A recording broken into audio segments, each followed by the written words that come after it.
and good day. My name is Jürgen Steinmetz from eTurboNews, and this is a breaking news update. For more news updates and shows, please go to youtube.com/travel news group. youtube.com/travel news group. Here's our update. Tanzania tour operators dish out $150 million in anti-poaching war. Tanzania tourism players have pumped multi-millions of shillings into an extensive anti-poaching program designed to protect the priceless wildlife heritage of Africa's animals in the Serengeti National Park. The vast plains of the Serengeti comprise 1.5 million hectares of savanna. It harbors the largest remaining unaltered migration of 2 million wildebeests, plus hundreds of thousands of gazelles and zebras. They all engage in a 1,000 km long annual circular trek spanning the two adjacent countries of Tanzania and Kenya, followed by their predators. Under the auspices of the Tanzania Association of Tour Operators, TATO, tourism investors have dished out 150 million shillings, $65,300 to boost a desnaring program, redoubling their commitment in a bloody war against the silent but deadly poaching that takes place in the Serengeti. The Permanent Secretary of Natural Resources and Tourism Ministry, Dr. Alan Kajazi, says the once poverty-driven subsistence of poaching has slowly but surely graduated into large-scale and commercial endeavors, putting Tanzania's flagship national park of Serengeti under renewed pressure after a 5-year stint of a lull.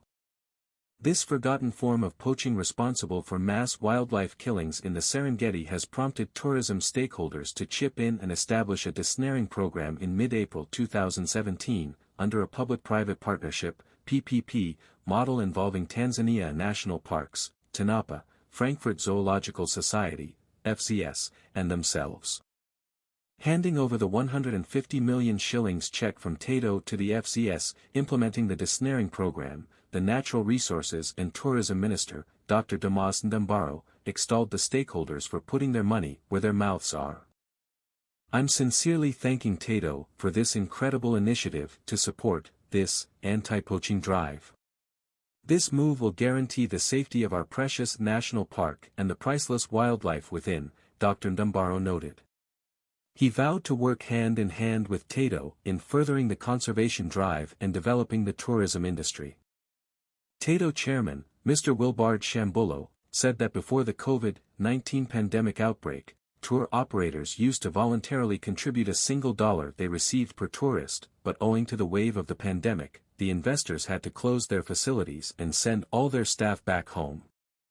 In its painstaking efforts to survive, TATO, under United Nations Development Programme, UNDP, support, put up health infrastructures such as COVID-19 sample collection centers at Serenera and Kagatend in the Serengeti, where the organization introduced 40 shillings, 000 and 20,000 shillings fees per sample from TATO and non-TATO members respectively. "We, in TATO, unanimously resolved to donate the money we've collected from these COVID-19 sample collection centers to boost the desnaring program," Mr. Shambulo explained, amidst applause from the audience. The feat has, among other factors, been possible, thanks to the Trinity partnership between UNDP, TATO, and the government through the Ministry of Natural Resources and Tourism as well as the Ministry of Health. "I'm very grateful that the money we are donating today for the desnaring program is among the milestones of our partnership with the UNDP, TATO, and Ministry of Natural Resources and Tourism, as well as Ministry of Health, in boosting tourism recovery in Tanzania," said TATO CEO, Mr. Sirilai Ako. The desnaring program, the first of its kind, implemented by the FZS, an international renowned conservation organization with over 60 years of experience, is designed to remove the widespread snares set by local bush meat mongers to trap mass wildlife within the Serengeti and beyond. Commenting, the country director for Frankfurt Zoological Society, Dr. Ezekiel Dem, expressed gratitude to the tour operators for integrating the conservation concept into their business model. "This is a new norm to our business community to contribute towards the conservation drive. Our slogan for the last 60 years has been and will remain to be, Serengeti shall never die, and I'm proud that tour operators are now joining our efforts," Dr. Dem concluded. Commenced mid-April 2017, the desnaring program has been successfully managed to remove a total of 59,521 wire snares, saving 893 wild animals to date. The FCS study indicates that the wire snares are responsible for the mass killing of 1,515 wild animals in the Serengeti National Park in the span of April 2017 up to September 30, 2021. Once subsistence poaching in Serengeti had become large-scale and commercial, Africa's flagship national park fell under renewed pressure to address the problem after a lull of 2 years.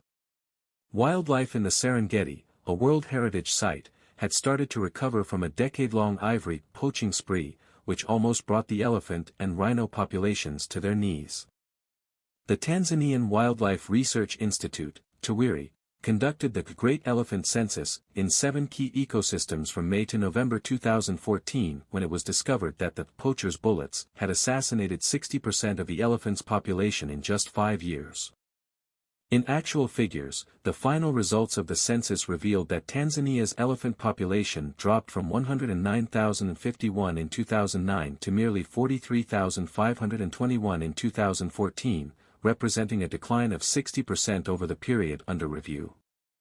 The most likely cause of this decline was a dramatic upsurge in poaching in both controlled and open areas, which Tanzania has been struggling to contend with in recent years, albeit with insufficient resources and technologies. As if that is not enough, the probably forgotten and silent but deadly bush meat poaching within Serengeti Park is now putting the world's greatest annual wildlife migration across East Africa's plains under a new threat. #Rebuilding Travel.